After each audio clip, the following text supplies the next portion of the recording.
After learning how the fashion industry came to be, do you wonder if it's actually possible for fashion to be sustainable?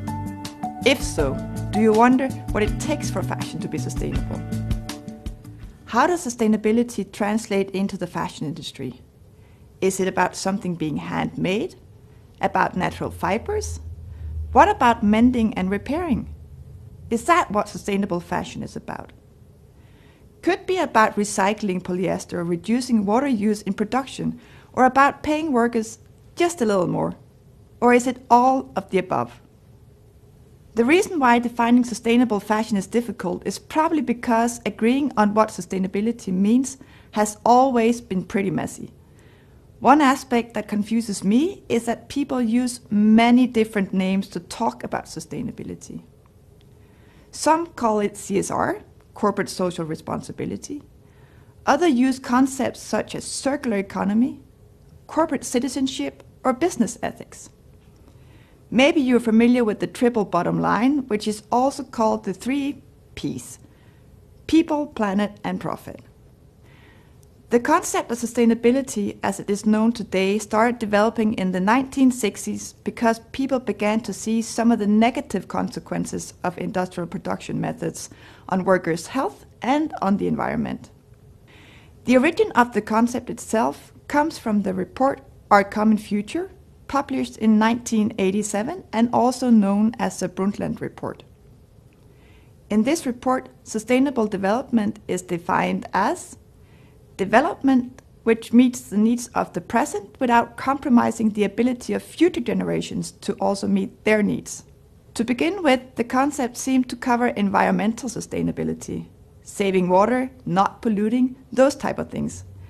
But as people started using it, it became broader. So, when we talk about sustainability today, it also has to do with social sustainability as well as environmental awareness. Most people that Anna and I have met in our research talk about sustainability as something that has to do with social, environmental, and economic sustainability. But it is very different how important they think each of these parts are and who they think is responsible for doing what. For example, a couple of years ago, Anna and I visited a large garment factory outside of Shanghai. We met with the manager of one of the many garment production floors to understand what he thought the challenges to a sustainable textile and garment production were. For the manager, sustainability had to do with standards and certifications. Probably this was because the factory that he managed produced for Western clients, and this is how they deal with sustainability in the factory floor. But the manager also told us that they were now building a factory town in Cambodia, because in Cambodia you only have to pay the workers 1/6 of the hourly rate that you do in China. This is sustainability, he said. For him, sustainability meant making economic profit.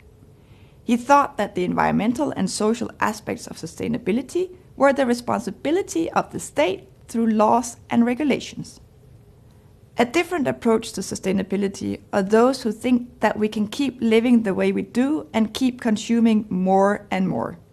We just need to keep on innovating and creating technologies that can fix our sustainable challenges. Despite these definitions of sustainability, most of us agree that it has to do with taking a holistic approach. When we talk about sustainability, we agree that it is about the social, the environmental, and economic aspects of running a business, all together. This means that if you want to run a sustainable business, you can't simply think about how to make as much profit as fast as possible.